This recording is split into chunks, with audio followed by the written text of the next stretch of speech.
सुनसान किले का खजाना। समय की बात है, एक छोटे से गांव में रामू नाम का एक गरीब किसान रहता था। रामू अपने खेतों में कड़ी मेहनत करता, लेकिन उसकी फसल अच्छी नहीं होती थी। एक दिन गांव में एक खबर फैली कि पास के जंगल में एक सुनसान किला है, जहां पर एक बड़ा खजाना छिपा हुआ है। कई लोगों ने वहां जाने की कोशिश की थी, लेकिन कोई वापस नहीं आया।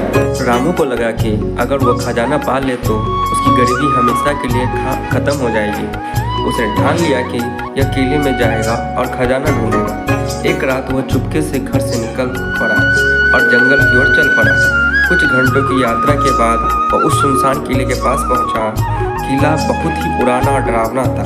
जैसे ही रामू अंदर गया, उसे चारों ओर अजीब आवाजें सुनाई देने लगी। वह डरते हुए किले के गहरे हिस्सों में गया। अचानक उसके सामने एक बड़ा पत्थर का दरवाजा आया, जिस पर लिखा था, जो लोभ करेगा वह कभी इसे पार नहीं कर सकेगा। रामू ने उस पत्थर के दरवाजे को ध्यान से देखा और सोचा कि क्या वह इसे पार कर सकता है, लेकिन उसके मन में लालच था। उसने सोचा, अगर मैं इसे पार कर लूँ तो मुझे खजाना मिल जाएगा और मेरी गरीबी हमेशा के लिए खत्म हो जाएगी। उसने दरवाजे को धकेलने की कोशिश की, पर वह हिल नहीं रहा था। जैसे उसने और जोर लगाया, दरवाजे के ऊपर की दीवारों से धूल पत्थर गिरने लगे।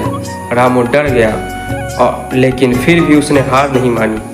अचानक एक तेज आवाज आई, जो अपने लालच पर काबू पाएगा वही इस दरवाजे को पार कर सकेगा।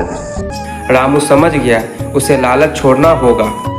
उसने गहरी सांस ली और पीछे हट गया। जैसे उसने अपने मन से खजाने की इच्छा को छोड़ा, दरवाजा अपने आप खुल गया। अंदर एक बड़ी गुफा थी, जिसमें अनगिनत सोने चांदी के सिक्के और बेशकीमती रत्न चमक रहे थे। लेकिन रामू ने अब कोई भी चीज़ उठाने की कोशिश नहीं की। उसने खजाने को देखा और मन में सोचा, अगर मैं इसे ले जाऊंगा तो लालच मेरे जीवन को फिर से बर्बाद कर देगा। वह बिना कुछ लिए धीरे धीरे गुफा से बाहर निकल आया।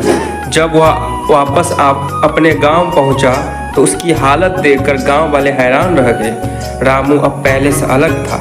उसकी आंखों में संतोष था।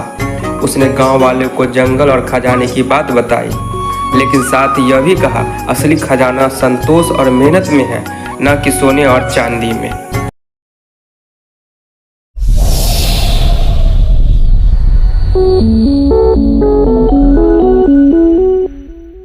Thank you for watching this video.